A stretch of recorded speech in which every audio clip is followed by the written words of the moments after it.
位 Job Upper 和后人的同学们、朋友们，大家好！在美东的朋友们现在已经在 wrap up 你们的星期五，美西的同学们刚刚进入下午，然后希望我们这个中国的朋友们之后也有机会可以进入到我们的这个会议的记录。那今天呢，真的是一个特别重要的话要说几次，特别难得的一个机会。我们邀请了KPMG美国区创新及企业发展的董事总经理阿里老师来我们的后人 Job Upper 的名师面对面，来跟大家讲非常重要的未来10年的发展的话题。当然阿里老师你们看到他会觉得他现在非常的成功但是呢，我今天更希望让大家去学习的是他具有一点传奇色彩的经历和人生当中的这 up and down， 他是怎么样能够成为今天的他的。我在这里小小的卖一个关子，等一下呢会阿里老师会逐渐的给大家讲他的经历。然后今天我们希望同学们当然是能够听阿里老师讲 what，不管是 KPMG 也好，还是这个咨询行业和金融行业也好，未来的10年会是什么样的机会我们怎么样去做准备？第二当然是 how，如何进入这个行业，如何开启你自己的第一经验，以及如何的为自己的这个 career 的 purpose 目标。更重要的是 why 的问题。我们希望大家从阿里老师的这个过程的发展的经历当中，去看到他怎么样成为了我们希望大家带着这3个问题 ：What, How, and Why 来开始我们今天的这个讲座。Okay, hey Ali. Hi everyone. Cool. So we have students and friends from all over the globe join you today. Thank you again for your time. And without further ado, why don't we start the talk with a little bit background about your education. And I know you have a very compound background from engineering all the way to MBA, and now you are leading the innovation initiatives of KPMG. Tell us a little bit about that. Yeah. Well, first of all, thank you for having me. Good afternoon, everyone, depending on where you're joining us from, or good morning or good evening. But yeah, my name is Geramian. I'm a managing director with KPMG, based here in the US. I'm managing director with our innovation and enterprise solutions practice, and I'll talk a little bit about that. I really like to talk a little bit about my background and some of my experiences to date. I'd like to give a lot of insight in terms of what it means to have a non-traditional background. Even though I'm here at a large consulting firm now, but I didn't have a traditional background when coming into consulting. And so I can talk a little bit about that, and also talk a little bit about what we're doing in innovation at KPMG, as well as give you some insight in terms of what we look for candidates and working in innovation. What are some of the qualifications? What are some of the new capabilities that we see from new students coming in a new innovative world, and really what I think you should expect from yourself in this rapidly changing world in order to have a fast-growing career. Just want to make sure you guys can see my screen okay? Yes. Great. Very well. Wonderful. Managing director with KPMG. I lead specifically our insurance vertical. So within KPMG, I lead our insurance innovation efforts. And really what that means is I work with some of the world's largest insurance companies to help them with their innovation goals. As you all know, we're living in a world that's changing very, very rapidly. The customer preferences around the world, not just here in the US, but overseas, are changing very rapidly. We knew that new companies are starting new business models. So a lot of larger organizations are increasingly under threat from new technology-enabled startups. And so thinking about all these different headwinds of change, all the different trends that could be impacting large insurance companies, they're coming to us and saying, well, help us with our innovation. How can we be more innovative as an organization? how can we leverage new technologies to develop new business models, and really how can we understand our customers better in more effective ways. And that's really the role of our team, and that's what we do at KPMG, not just in insurance, but across all different sectors. But I have a pretty broad background, from innovation strategy, some work in technology architecture, and I used to work in mergers, acquisitions, and ventures before too. So I'll talk a little bit about that going forward. I think I want to spend a little bit of time just talking about my education. You know, I was born in the U.S., but my parents are immigrants to this country. And like most immigrant families, I was expected to either be a doctor or an engineer. And so, so I decided to study engineering. So in high school, I was always very good at chemistry. So I thought that chemical engineering would be an interesting career for me to pursue. So I studied at Manhattan College, which is a very strong engineering program based in New York State. And I loved it. I love studying engineering. I'm not sure if there's any of you who are currently studying engineering or in STEM backgrounds right now, but it was one of the most fulfilling experiences of my life, because when you are an engineer, it teaches you to solve problems. And the skill set of being an engineer, I think, is applicable across a number of different industries. And I think that's why engineers are always in demand, whether it's working for large manufacturing companies, whether it's working on Wall Street, or whether it's working in consulting or any other field. It gives you a very strong background to solve business problems. I then ended up getting my MBA, but most people end up getting their MBA maybe 2 to 3 years after they graduate from undergrad. I actually didn't go get my MBA until 12 years after I graduated. So I was actually a much older candidate compared to some of the other students that I was with. And so I'll talk a little bit about why it was that I went back to get my MBA. You know, I was fortunate to study at Georgetown University in Washington, D.C. And one thing I really loved about Georgetown, one of the reasons I selected Georgetown over other MBA programs, was its focus on global business. Being based in Washington, D.C., having close proximity, not just to the U.S. government offices, but also to all the embassies and all the foreign service nationals that are in Washington, D.C. I would say that the program had much more of a global perspective than I felt other programs did. And I think in this world where our world is getting smaller every day, right, because of technology and because of increased ways of communication, the world has gotten more smaller than it ever has been. So having an understanding of global business really helped me. And I thought Georgetown was a great program. And then again, I had some hands-on consulting experience through what we call the Global Business Initiative. So I got to go to South Africa to work on a project for 2 weeks, which is one of the most fulfilling parts of the MBA program, but also gave me a chance to see a country that I had never seen before. Mm-hmm. And then in between my first and second year, I was fortunate to do an investment banking internship. And I'll talk a little bit about that. So just talking a little bit about my career path. Look at that picture. I really love that. Yeah, it's a picture of me when I was younger, when I was in the music business. But you didn't change. Sorry? You haven't changed. Oh, thank you. Thank you very much. That's very kind of you. Maybe changed a little bit, but fortunately I still have my hair, which is good, right? But no, I think I wanted to spend a little bit of time talking about my career path. And I think this is important because a lot of you may be coming, maybe close to graduation or maybe in school right now and thinking, you know, I'm really not sure what I want to do with my life. And I think this is a perfectly natural question to ask yourself, not only as an undergraduate, but also at any stage in your life, to also just check in and re-examine, is the work that I'm doing making me happy? Is this aligned with my own personal values?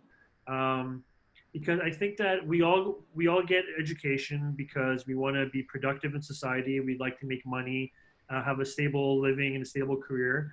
But I think the world that we live in now, it's you see that people aren't really staying in the same company like they used to in their careers. You would see people stay with the same company 20, 30 years, maybe stay in one role for 20 or 30 years.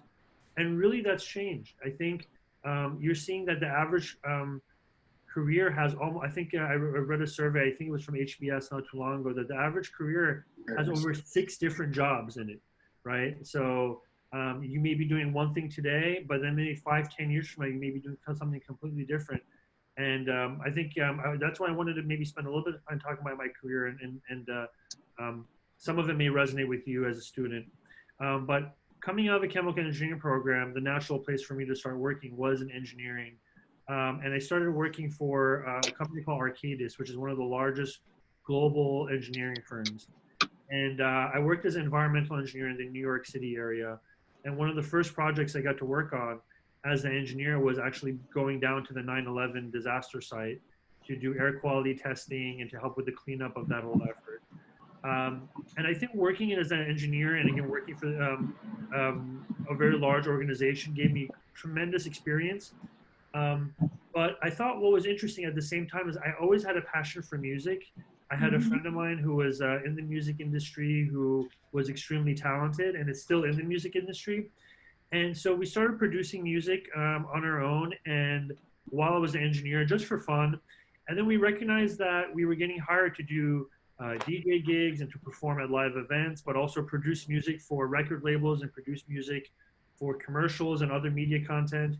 And I decided at a very early stage of my career to take a little bit of a risk, and that was to leave a stable engineering career and to get into the music industry. And I have to say that was one of the most fulfilling experiences of my life, even though my parents didn't understand it. A lot of my friends didn't understand it. Again, I come from a very traditional Eastern background as well. So Totally my parents say, how could you be quitting your stable engineering job that you worked so hard to get to go into the music industry? I think it was very difficult for them to accept and for them to understand it. But it was something that I was young. I was 23 years old. It was a great opportunity for me to do something that I never had a chance to do. So I took a risk. We started our business, and then I got a chance to see the world. I traveled to almost 40 countries around the world, and from South America to Europe to Southeast Asia, and I loved it. And I think that really started giving me a taste for the global experience. Unfortunately, our business after years 3 and 4 actually didn't do as well as we anticipated. So we ended up. You definitely enjoyed that, right? And you worked with Jane Jackson, all that kind of great stuff, and you yeah, that's a great point. Yeah, I got the global exposure that you had. Right? Yeah. No, exactly. I think as an engineer it was a great experience, but you know, when I got to see the world and to deal with an industry that was completely foreign to me, and to also go and travel the world and to see how people communicate in their own way and how business is conducted, you know, in Hungary, for example, and then in Buenos Aires in Argentina, and to see the similarities between people across all different backgrounds and nationalities and religions. I thought it was a wonderful experience. And so while we ended up closing the business, you know, I didn't look at it as a failure at all, even though it was something that we stopped doing because I got to get all this rich global experience as a result of that. And so what I ended up doing is I ended up transitioning into a career at MetLife, which is one of the world's largest insurance companies. I worked there for about 6 years in a number of different roles, and I really got to understand and learn a lot about the global insurance industry. And I don't think insurance is an industry that a lot of us think about. It's not. Sometimes when you think about insurance, it doesn't seem to be like the most exciting business, right? People want to work in technology or on Wall Street. But if you think about everything that happens around us, it's all supported by insurance. And insurance enables for individuals, entrepreneurs, companies to take risks. And without insurance, a lot of companies don't have access to the capital markets. And so the role that insurance plays in our global ecosystem is an incredibly important one. And I didn't really know that until I worked at MetLife. And it was a wonderful experience. I got an experience to be on the sales side as well and to interact with clients. And at that point, I thought I wanted something different from my life. At this point, I had already worked in 3 different industries, all very different from one another. And I thought the logical thing for me to do is I wanted to work in a more corporate setting, another corporate setting, like consulting or investment banking, but I didn't have the education that was required at that point because I was so far out of school for so many years. So despite being in my 30s, I decided to apply for school, and I went to Georgetown as I mentioned. I had a wonderful internship at Taylor DeYoung, which was an independent investment banking firm. Really got to understand the investment banking consulting business from there. And then I was hired by KPMG right out of business school. And I'll talk a little bit about KPMG and what we do globally. But really, I started with our mergers and acquisitions team at KPMG, where I got to work on a number of different industries. I started doing mergers in energy, in hospitality, in financial services. And it was extremely fascinating to me to see how different companies were acquiring one another so that they can grow and be more successful. And while I was there, I started understanding a lot about the startup industry and how startups were being acquired and how large companies were partnering with startups to be successful. And that led to a role within KPMG. I fortunately didn't have to leave, where I was invited to join what was a very young group at the time, which was our innovation lab. And I'll talk a little bit about our innovation lab and why innovation is important to KPMG. But really, we were really focused on developing a point of view for our clients, and also, again, as I mentioned, helping them develop innovation projects and stand up their own innovation groups within their organizations. So just a little bit about KPMG. Again, currently where I work, I've been at KPMG for 5 years. We're a multinational global consulting and accounting firm. So the main services that KPMG provides is audit. So we audit financial statements for large organizations. We have a very, very large multi-billion-dollar tax business. So we help large organizations with their tax challenges. And then what we would call our advisory business, what you consider consulting or management consulting industry. This is really where we help large organizations with some of their challenging business issues. And so we're in over 153 countries. We have over 700 offices. And now we're over 210,000 professionals globally. So we're one of the largest employers in the world. And last year, we haven't announced our 2019 numbers yet, but our fiscal year just ended, but our last year's numbers topped out around $29 billion. So it really puts us at one of the largest privately held companies in the world. And then some of you may be saying, well, what sectors or what industries are you providing services? What are some of the industries that you're providing services to your audit, tax, or consulting services to? And we really work with, again, government and the public sector. So we'll work with governments, multinationals, nonprofits, NGOs on some of their business challenges. But of course, and this is just the US practice that I'm showing here, but we have a global business where we focus on media and technology communications companies, banking and capital markets and insurance companies, helping them with things like digital transformation, helping them with mergers and acquisitions, any large business initiatives that they may be going through. And really across any sector that you can think of, KPMG is there and servicing our clients.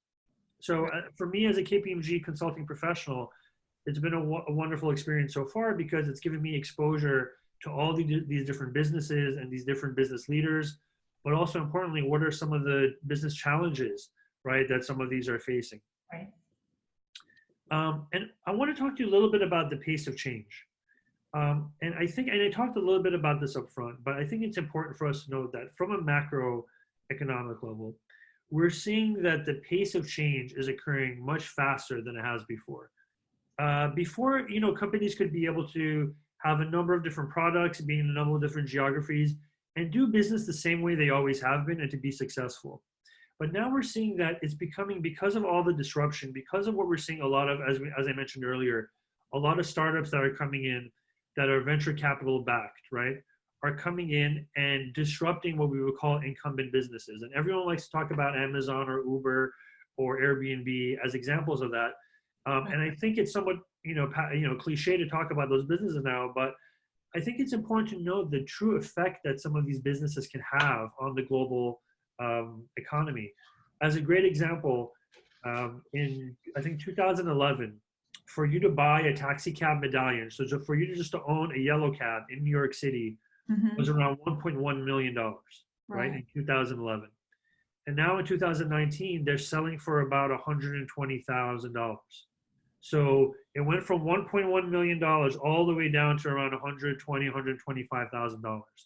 So that's massive wealth destruction that's happened as a result of a company like Uber coming in, providing a much better customer experience, a much more rapid experience, and experience that is almost similar no matter what country you go to, right?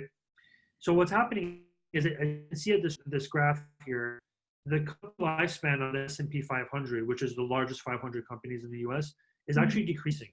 In 1964, it used to be 33 years.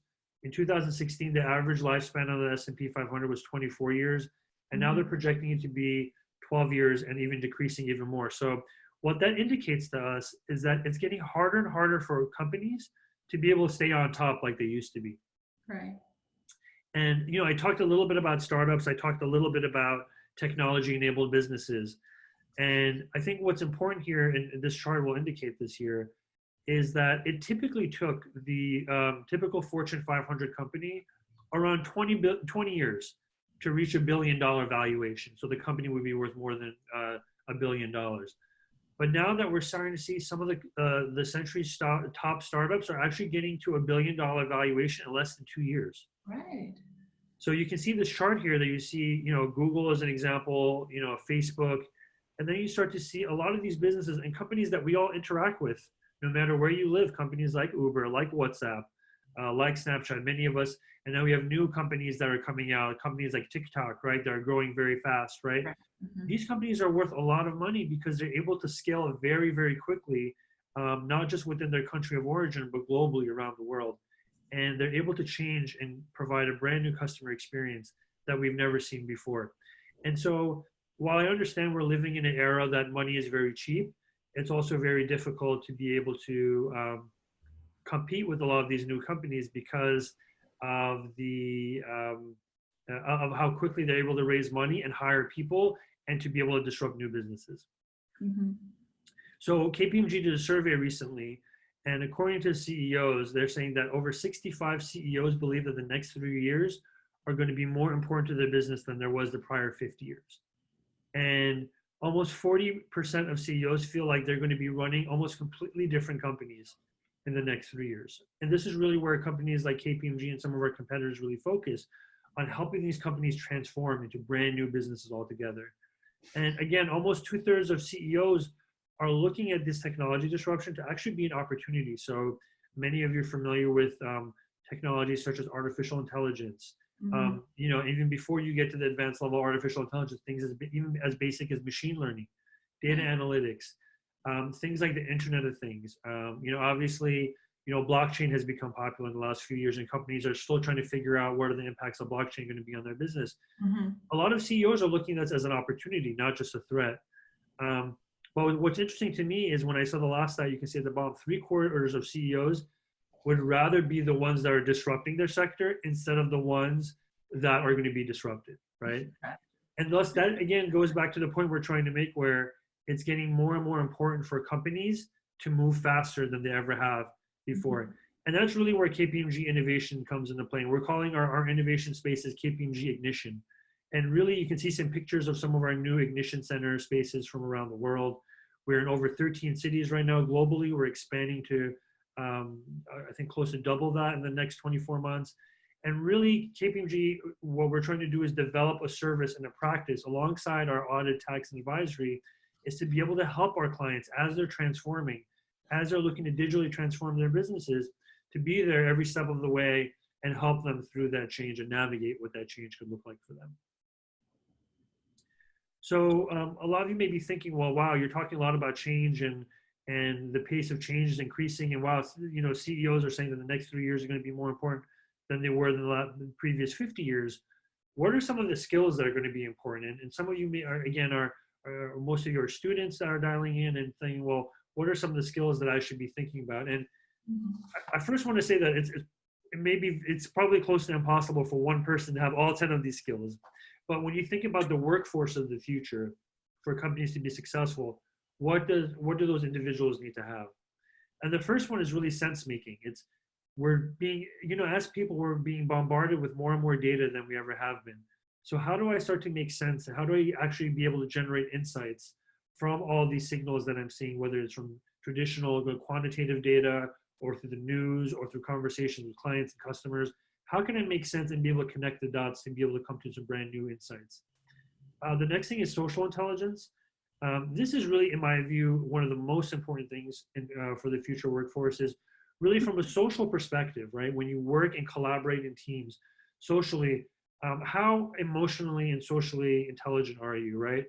What is your ability to have empathy with your teammates? What is your ability to be able to collaborate with your teammates in a social setting, especially as I was mentioning that we're in a smaller world than we have been before. So I think social intelligence is very important. This was novel and adaptive thinking, and that really is focused on, again, if you think the world is changing faster, the way that you maybe thought about a particular problem may not be applicable in the future. So just to be able to adapt your thinking, the way the mental models that you use to be able to challenge yourself, but also to look at a problem, I think we'll have to adapt as the problems become more and more complex in the future. I talked about us being in a more global world, so cross-cultural competency. You know, myself, even within KPMG, I'm working with people from all types of orientations and global backgrounds. I think it's one of the most exciting things about working in a large company like ours, because you get to interact. You know, I could be working on a project again with a team in China one week. The next week, I could be working on a project with the team in Latin America. So I think it's extremely exciting, but I think you have to be able to be comfortable working with people from all different types of backgrounds. Computational thinking, again, how can I really start to be able to get to insights, thinking about things in a structured manner? How can I look at data and be able to derive insights and be able to get to use a structured thinking process to be able to get to the right insights that I need? The next one is what we're calling new media literacy. And really what that means is, again, we're bombarded with information. What is the right way for me to be able to position myself in a world where there's a number of different social settings, right? We have products that were out there just in the US, such as Instagram and Facebook and Twitter. But then, you know, globally, you have, you know, WeChat, you have Tencent, you have Baidu, right? I mentioned TikTok, right? How can I leverage some of this media to be able to position myself, but also be able to use this new and emerging media network to be able to get to the insights and the information that I need? Transdisciplinary is really being comfortable with being in a lot of different disciplines, and you don't have to be an expert at everything, but can I feel comfortable talking to, you know, an oil and gas professional maybe this week, a technology professional tomorrow, and then the following week talk to a healthcare professional? And this is really what my background was really helpful for me. One thing I really enjoyed was like having a background where I was in a number of different jobs.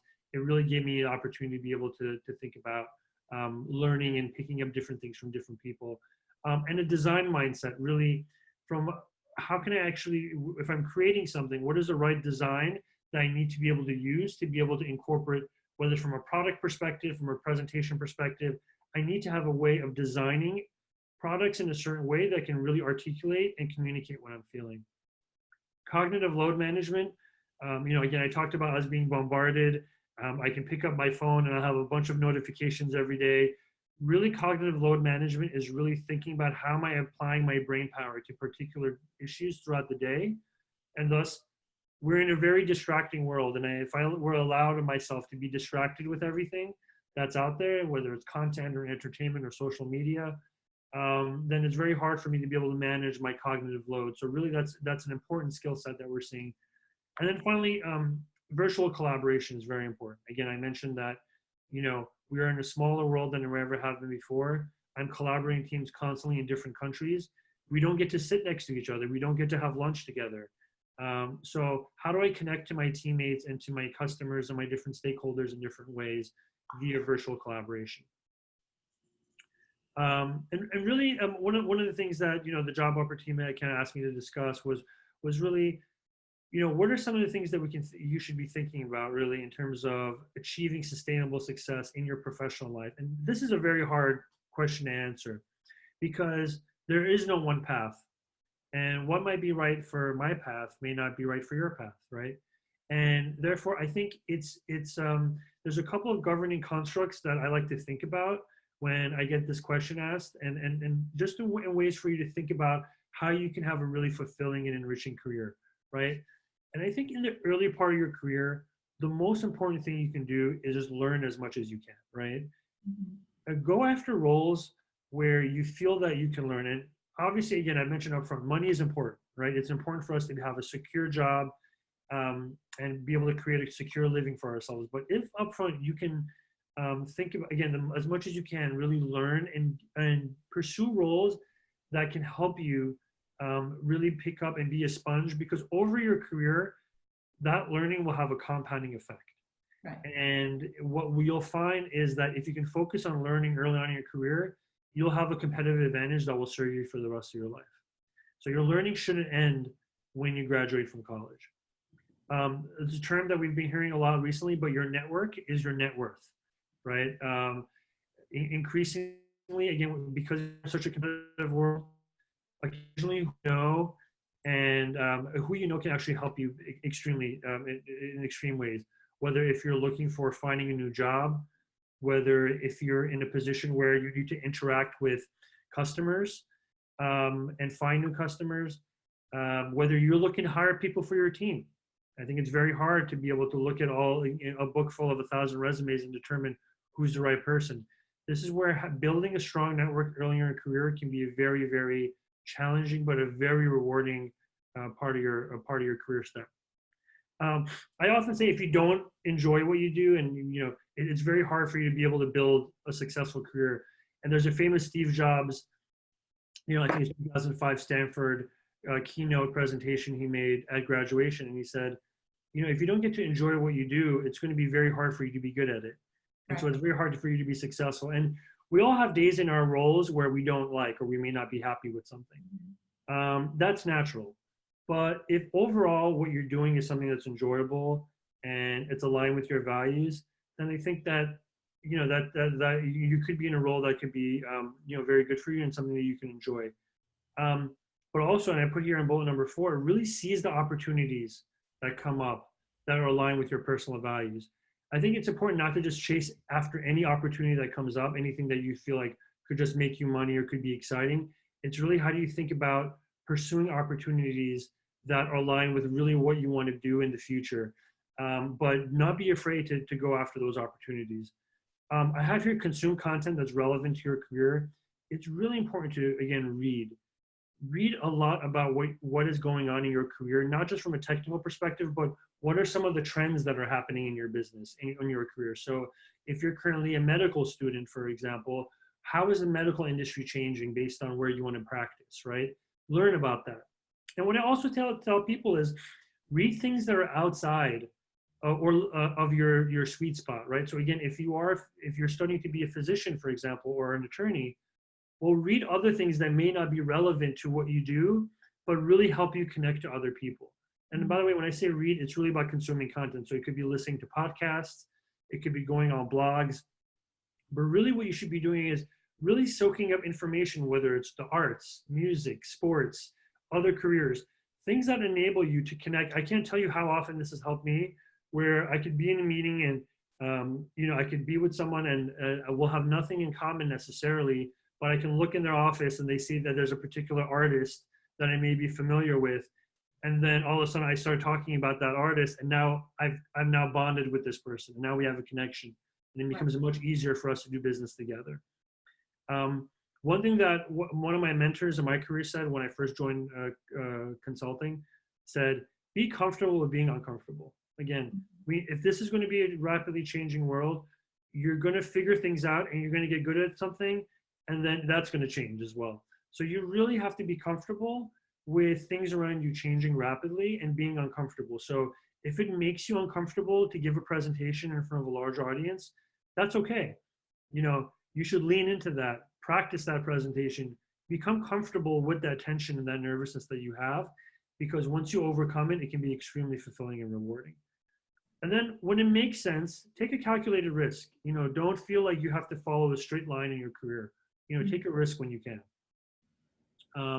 Again, one topic that I wanted to also talk about as well is, just having coming out with a college degree, even if it's from a top field or a top university, isn't going to be sufficient for you to be indispensable at work or to be competitive at work, because the reality is that there's a lot of smart people out there that also have graduated from the right schools with the right degrees. So really, for you to be indispensable, and what I mean by that, for you to always be valued in your career and to move up the ladder, is really double down on what you think are your strengths, right? So if you're strong, particularly at something that's very technical or quantitative, or you may say, no, I'm really good at something that's very qualitative in nature, like leading teams or building teams or sales, for example. Really lean into that strength, because that's what makes you special. And what I often recommend to people is develop a complementary skill that can really help accelerate what that is. And let me give you an example. Say if one of your key strengths is you're an expert in machine learning, for example, right?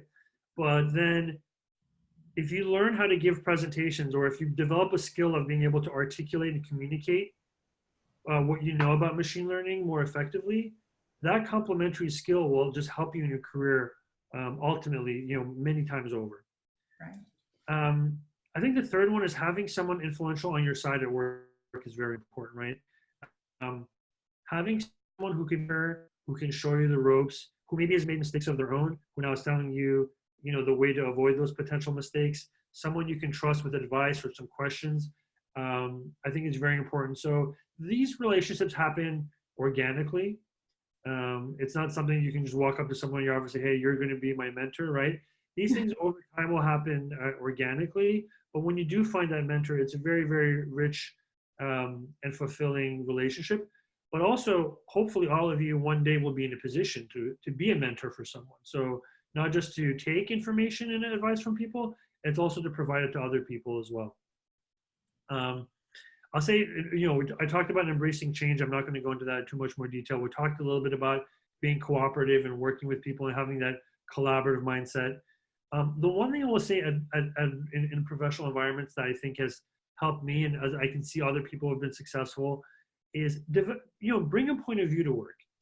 Don't be afraid to share your opinions in the right way.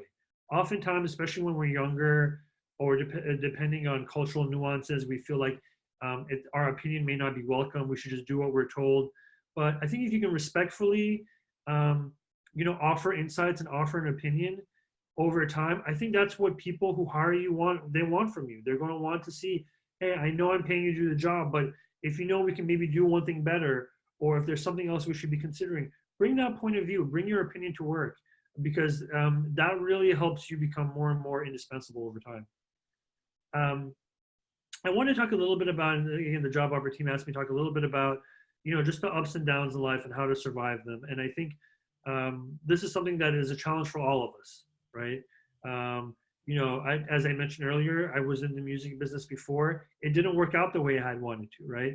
So while, I took 4 years of my life to focus on that after engineering school, a lot of my friends who had traditional careers just kept on moving up in a very straight line. But then I had taken a step back and said, wow, now I felt like I lost all this time. And what I learned is that's not really the case. Everyone is on their own path, on their own timeline. You may have something in your life that you may perceive to be a failure, but it could really be a learning, right? And that learning could be applied to other parts of your life that maybe other people who had more of a linear path don't have the luxury of seeing. And so I like to use Amazon as a very good example. Some of you may not remember, but Amazon started its own phone many years ago called, the Fire Phone, and it failed miserably. It didn't do very well at all, and they had to shut the whole project down. But what they learned from that project and the technology that they developed from that project ended up becoming Amazon Echo, so Alexa, right? And they leveraged the learnings and the technology from that failure into something that was much bigger than it ever could have been, right? So I think, first of all, you should give yourself some time. If you do have a setback, allow yourself to go through that experience. It's okay if you feel down, but I think it's important for you to also make peace with maybe something that didn't work out, right? It's important for you to say, it's okay if that didn't work out. I'm trying things. This is my life. And now you can try the next thing, right? And leverage the learnings from what you learned into the next thing, right? I think these are really important things. I think cutting yourself some slack, just being gentle with yourself, being okay with, the fact that you may have failed, I think is extremely important. Everyone will go through failures. Don't look at what you see on social media, because people only bring their best part of themselves to social media. They don't show you when they're struggling or when they're having failures.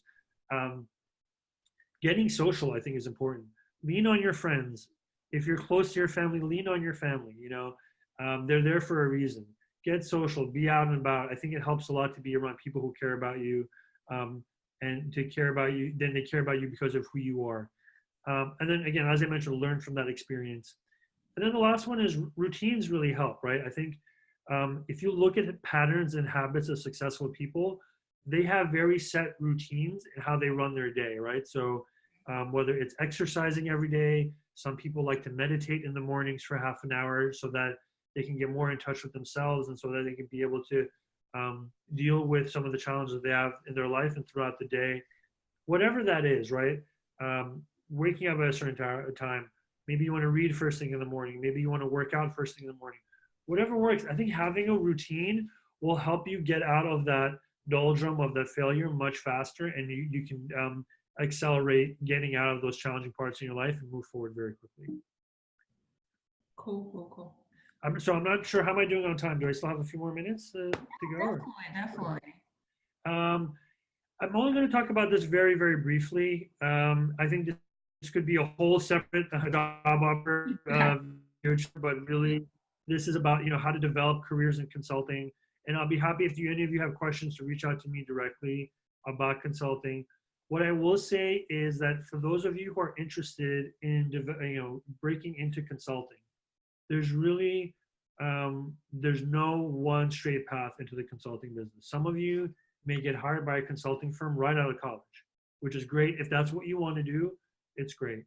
And the good thing about consulting is if you do it for a few years and you don't like it anymore, industry jobs love to hire former consultants.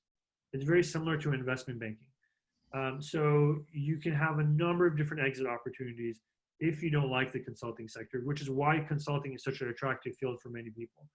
Some people may end up working for a company in a particular industry sector, say finance, or I use insurance as an example. So you may end up working for an insurance company for a few years and you want to go into consulting. A lot of consultants may hire you because you have an experience in insurance and you know the business very well. And then the third way I see oftentimes people get into consulting is really coming out of MBA programs, through graduate programs. And I know that MBA applications are down right now because we are in a very competitive market, but I will say that MBAs are oftentimes a feeder into a career in consulting. Now, you absolutely do not need an MBA to get a job in consulting, but depending on if you want to work for a certain type of firm or if you want to do something like strategy consulting, an MBA will help. But there are a number of different paths to get into consulting. You can be in technology consulting, which again, you will need a very strong technology background if you want to do that. There's financial consulting, there's mergers, acquisitions, as I mentioned. There's a number of different consulting fields out there. What I would recommend for those of you who are interested in career in consulting is to go on the website of different consulting firms and look at some of the offerings they have, what sectors they cover. So you can go on KPMG.com, you can go on McKinsey.com, Deloitte, Bain, BCG. These are very well-known consulting firms that are global. They're going to be in all countries. So go on these websites, check out some of the things that they do, learn a little bit about what they do, and then really try to craft a story around why you would be successful in that particular career. And again, I'm happy to offer my contact information if anyone has any questions. Sort of wrapping up our presentation for today is from a point of view of someone who hires people often and I collaborate people with across different teams.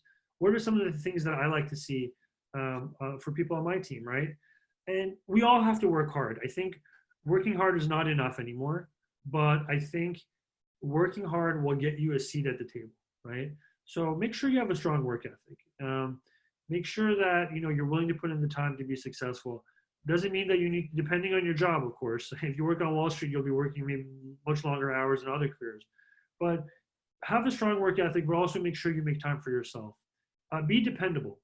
If you have a boss or a teammate who asks you to do a particular task, whether it's to work on a PowerPoint presentation, whether it's to craft a memo, make sure that you're dependable.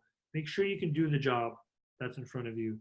And if you have questions, if you're saying that this is a challenge of me being dependable, reach out, raise your hand, make sure that you can ask a question, and your lack of information doesn't get in the way of you being dependable. The third bullet point here is being an effective communicator. I can't stress this enough. And this is a challenge that I actually see with a lot of international students, regardless of what background they're in, is if they want to work in the United States, make sure that you work on being an effective communicator. Really, really invest in being able to articulate and be clear when you talk to people. And it goes back to what I was saying around being an expert in machine learning is great. But when I look at the people at KPMG who are very successful at, let's just say something like machine learning, they're the ones who technically understand it very well, but they can communicate it very well. They work with clients very well. They can communicate to their teammates very well. And I think that goes a long way. So please, if there's one thing on this list I can say will take you the farthest, make sure you really work on your communication skills and presentation skills as well. Having a positive attitude, I think that goes without saying. Again, we're in a competitive world, things are changing. Try to come in, give your best self. Come in as much as you can. Give a positive attitude. I know there's ups and downs, but really come in and try to give your best self every day. Be motivated. That goes alongside with strong work ethic, really trying your best. Don't wait for other people to motivate you. And then again, team oriented. I talked a lot about working in teams. I think it's great if you're smart and intelligent, but if you can't work collaboratively in a team, it makes it very, very hard for you to be successful because of the nature of projects that you see in all types of companies. No one person can do it on their own. Everyone is in the team working together. So bringing those skills and being able to work together as a team is very important. And then, as I mentioned about adapting to change, being adaptable, being flexible and adapting to your environment, I think is huge. I think it can give you a big advantage in the future. I just want to wrap this up by saying, there's KPMG. We have a huge internship program in the United States, but also globally, we have a very, very large internship program. For those of you who are Chinese nationals and who have Hong Kong residency and would like to work in Hong Kong, we actually do have both, we're aggressively hiring for both full-time and internship positions. KPMG has offices all throughout China, particularly in Eastern China, I think in about 17 different cities, but particularly we're very aggressively hiring in Hong Kong, as you would imagine. So if you are interested in an internship and like to submit your resume, or if you have any questions, you can see the email from my colleague who's the graduate recruiter for KPMG China and Hong Kong. Please reach out with your resume and reach out with any questions. And I think KPMG is a great start to build your career. So thank you all for having me. Again, thank you so much, JobOffer, for the opportunity. It was a great pleasure. I'd like to open up for any questions. Thank you so much, Ali. I mean, this is a great presentation, a lot of great stuff to take in. And, after this, you make me want to go to KPMG Hong Kong. I'm a Hong Kong resident, So this is definitely a lot of great information for my students and friends here. Fundamentally, you talked about your life journey, right? Talked about how you started with chemical engineering and then you wanted to pursue a passion by entering music and arts world, and then eventually you find a path that you would really like to pursue. But I mean, this is essentially something that our students are lacking. You are from a new immigrant family. You know about the traditional culture, like basically your parents ask you to do this because engineering is very, very prospective, things like that. But they often have a hard time finding out what they're really, what they are really like, and what their passion is, and how to balance the opportunity and the passion along the way. Yeah, it's a really good question. And first of all, I'll say I was very, very fortunate to have parents who were supportive at the time, right? Again, to have the support of your family always makes things much easier. I think what helps was that I was already doing it as a hobby, and I was having some success there.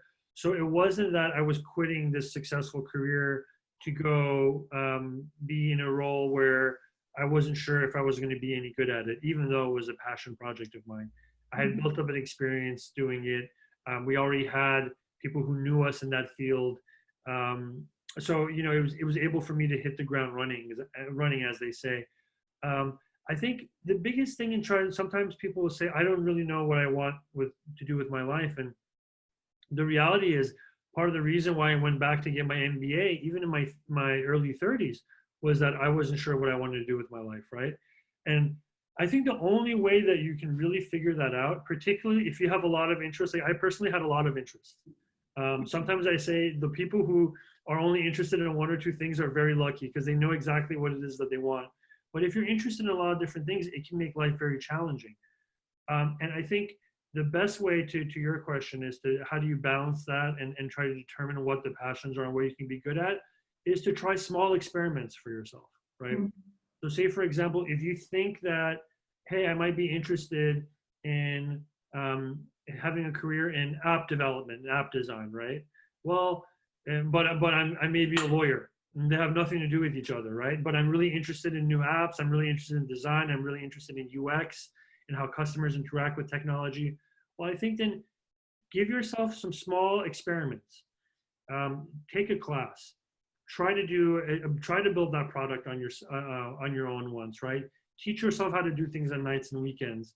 If you see that, you know, that it's fueling that passion part of you where you love it, you're getting excited, and also you're building something and you're good at it, well, that could be a potential indicator that it's something you want to like. But again, balancing that sort of traditional culture, right, with balancing passion, I think it's always smarter to determine if you have something safe that you're doing right now, continue with that and try those other experiments that you may be working with on the side and see if one of those experiments and those risks pay off for you in the future. Cool, great. And I particularly like the page that you mentioned about 10 essential skills that a future workforce would need. If you go back to that, you will find that essentially this is something our students are struggling with. We always say that our students look so much better on paper, but these skills, these essential skills for future, definitely something that they would need to learn. And even I have a simple question from the floor that my team helped me collect. They said, how to be more confident in your career, things like that. What are the advices you would give to them? Yeah, confidence is one of those very strange things where you look at someone who's confident and it seems like they were born with confidence. You're like, wow, how can I be more like them? And again, I never was someone who was born with natural confidence, right? Myself, I think confidence is gained through very small wins over time, right? It's something that oftentimes is very hard to develop. If you aren't naturally born with it, it's something that you can develop. So I don't think you should look at yourself if you say, well, I'm not a confident person, this is who I'm going to be for my whole life. That's not the case at all. I think it's like anything else. If you can invest in being confident, I think it's important. And you'll be successful. One of the things that can help you be more confident is just to be able to know how to connect to people, as I mentioned earlier, right? So being well-read, understanding the world around you, understanding people's motivations, that helps tremendously in being confident. Because when you're confident about speaking about different things, when you're confident about connecting to people, it helps your overall confidence. Now, in terms of confidence at work and confidence professionally, it really comes down to investing in what it is that you want to be good at, right? So if you say that I'm really not confident in my job, right? Or I'm coming out of school, I'm graduating in May and I'm not that confident.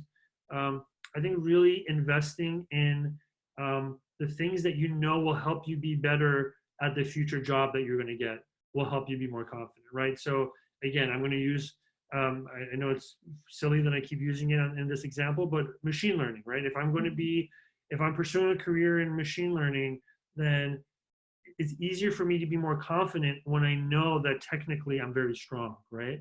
Mm-hmm. And then over time, work on those communication skills that I mentioned, right? Being able to communicate and articulate yourself, very, very important skill. That comes with practice.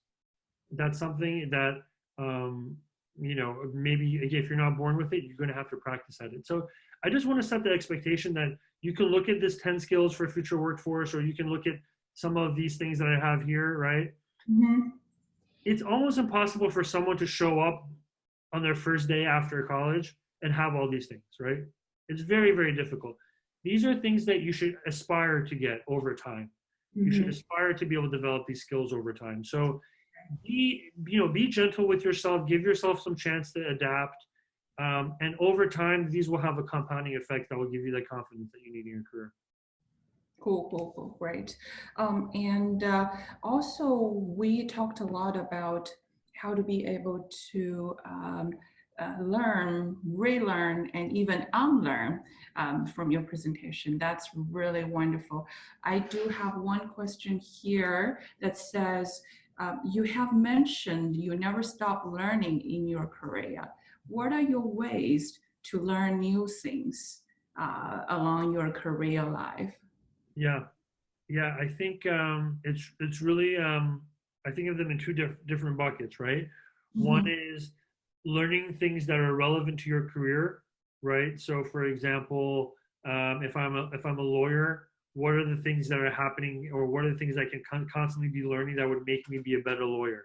So, what are the type of, say, for example, contracts or agreements that I need to be familiar with? Constantly be learning and how to be the best at that is one. That really happens on the job, right? So the more you seek to learn things, the more you work on different projects or clients or customers or business challenges, the more you learn and you'll get better at what you do. When I say also never stop learning, it really is also from the broader sense, right? And this also goes back to about being familiar with your interests, right? Read books that are interesting to you. Read newspaper articles, whether it's the Wall Street Journal, New York Times, or local newspapers, or whether it's The Economist, whether it's publications from back home. Whatever, read things that you believe will give you a good understanding of the world around you. Because what happens is, if you only focus on learning what you do on a day-to-day living world, you're going to be very just focused on what you do, right? But what happens is when you pick your head up, there's a whole world around you that is relevant to your job. So I think it's important is for you to be able to connect the dots on what's happening, right, around the world. This is where actually, if you talk to a lot of entrepreneurs who have really good startup ideas, that's actually how it happens. They're able to connect certain patterns and extrapolate a new insight or a new learning that helps them be able to say, hey, this could be a very interesting job or a career or a new company that I need to build. So again, like most of these questions, there's not one set answer, but the way you learn is just by making the effort to do it, both in your day-to-day job or your role, and also outside of work, the things that you're interested in. Cool. And I have one question from our students in Pittsburgh. He says, I am a first-year business administration student. Which position in financial industry would you recommend if I ever want to start an internship or start to enter this career? Yeah, as a first year student, sometimes those are believe it or not, the hardest years to get an internship, right? Because you're new, you don't have a lot of experience, you haven't taken a lot of the sufficient classes. Definitely. So oftentimes, I would say get in whenever you can start, particularly with a bigger company. Because if early on in your career you can get a big company on your resume, a company that other potential hires in the future will recognize and understand, I think that helps.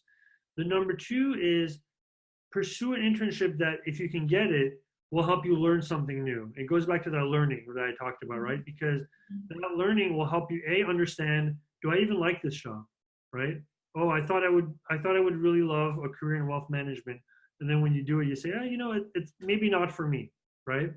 So I think there isn't a very simple answer to say you should go after investment banking because this is the best field in finance. What I would say is go after something that you feel like you can learn in the job. And then secondly, it helps to be with a company that's recognizable early on. So that way you can share those insights when you go to your next job. In order to even get an internship at that level, it goes back to what I was saying. Learn as much as you can. So if you want to be in finance, read financial publications. Maybe understand how a stock works. You know, one of the famous interview questions during MBA was MBA programs were, pitch me a stock. You know, if you were to sell a stock to me, what is that stock, right? Is it Apple? And then why? Okay. And then be able to technically be able to tell me why you think this is a good stock, right? So this goes back to learning, read financial publications. You're going to be able to start connecting the dots in terms of what you're interested in. And then also you'll be able to get some insights that when you do interview for those internships, even though you're in your first year, you'll be able to come in and be very successful and employers will be impressed with you. Mm-hmm. I have one question from our WeChat group that says, Ali, you probably have worked with Asian interns or co-workers or especially Chinese students. What do you think are the good quality or strengths about them? And what's bad and what's ugly? Well, it's an interesting question. Well, I mean, you know what I would say about the Chinese interns that we work with. Yes, we've had those. We've had Chinese students. We've hired interns with a Chinese background into KPMG just within my group. You know, so you know, again, KPMG as a multinational firm, we have people from all backgrounds, including Chinese, there as well. So, and again, you'll see people from multinational backgrounds in all careers. Here in the United States. What I would say about Chinese interns that we've had are very consistent with you know, many other nationalities from similar backgrounds, where obviously very hardworking, very diligent, technically very sound, very proficient. Again, just because you're Chinese doesn't mean you have those skills, and just because, you know, so, you know, I typically don't look at someone from their nationality. I just see if, can she do the job? Can he do the job? Are they good at it, right? In terms of the question that I received, the second half of your question, which is, you know, how do you think about things to improve? Or, you know, that I would say consistently across, you know, international students. So this is not unique to Chinese students, but I would say across those students, I would say just working on communication skills. Right. And by the way, this is natural that I'm saying this because English may not be your first language, right? So it's natural to be able to, you know, maybe say I need to invest in this a little bit more. But I don't just mean from an English language perspective, just being confident to speak up, share your point of view, speak your mind, raise your hand when you think there's a question. Don't be ashamed to raise your hand. There's no bad questions. So just being open with communication, I think, is something all international students can work on. And I think the international students who are able to work on the communication skills go a very long way. Cool. I mean, we do have a few other questions. It's 5:30 now. It's perfect timing. And maybe we'll end with one last question. One student was asking how machine learning is affecting the consulting world right now. That probably goes back to what you were doing best. Cool. Yeah, no, it's funny. I was using machine learning for all these examples, and I got a machine learning question, even though, so it's very funny. Yeah. Well, you know, it's interesting. It's a very timely question because at KPMG, and this will be similar to other consulting firms, our clients are collecting and sitting on more data than they ever have been before, right? Because of these new technologies, it's very easy for large organizations to be able to collect all this data. Just, I mean, you mentioned WeChat. Just imagine how much data WeChat has on all of us, right, within that ecosystem, right? But it's even not just those technology companies. It could be an oil and gas company. It could be a retail company, right? They're all collecting much richer data than they ever have before. And a big challenge for a lot of companies is how did this data actually help us be more competitive, right? If I'm sitting on all this data, how can I use this data to be able to generate unique insights to tell me what I should be doing more effectively in the future? Mm-hmm. Right? And so where KPMG as a consulting firm, and again, some of our competitors have also invested in this capability, was why don't we start to invest in hiring machine learning and data science talent to be able to work with our clients, go through these large data sets, and work with them to be able to help develop a point of view and solve their business challenges. So to answer your question about how machine learning is affecting the consulting industry, is that now our business is becoming much more quantitative than it used to be before in the past. So the data and making sense of what that data means for your organization is going to be more and more important. That could be something as, let me give you an example. Traditionally, companies will hire KPMG to say, I need you to do, I want to buy this company, right? I'm an insurance company and I want to buy this other insurance company. I'm going to hire KPMG to go investigate the financials, make sure, due diligence on the company, make sure this company is a good investment for us, right? Now, KPMG is doing those traditional accounting, financial investigation into the company, right? But also, importantly, what they're doing is now leveraging machine learning to say, hey, we noticed in this particular country, this is what the sales of this product were. If you can maybe increase sales offices by 3%, now you can sell that insurance product in this country by 10%, right? So we're able to bring much richer and deeper insights to our customers. And so obviously, again, I'm not here to pitch a career in machine learning, but for those of you who are interested in a career in machine learning and who are successful at it, I think you won't have, and if you are interested in building a career there, there's no shortage of opportunities right now because companies like KPMG, but also our clients can't hire this talent fast enough. Mm-hmm. Cool. Well, thank you again for the generosity to spend your time with our students and our friends. I know we have other questions, but we will find a way to help our students connect with Ali. Definitely there's so much to take away. I think that's enough for them to digest for the whole weekend. And thank you again, Ali. Yeah. And I look forward to talking to you soon. Yeah, it's my pleasure. Thanks, everyone. Thank you. Thanks for the opportunity. Thanks, bye. Have a good day, everyone. Take care. Bye. Bye.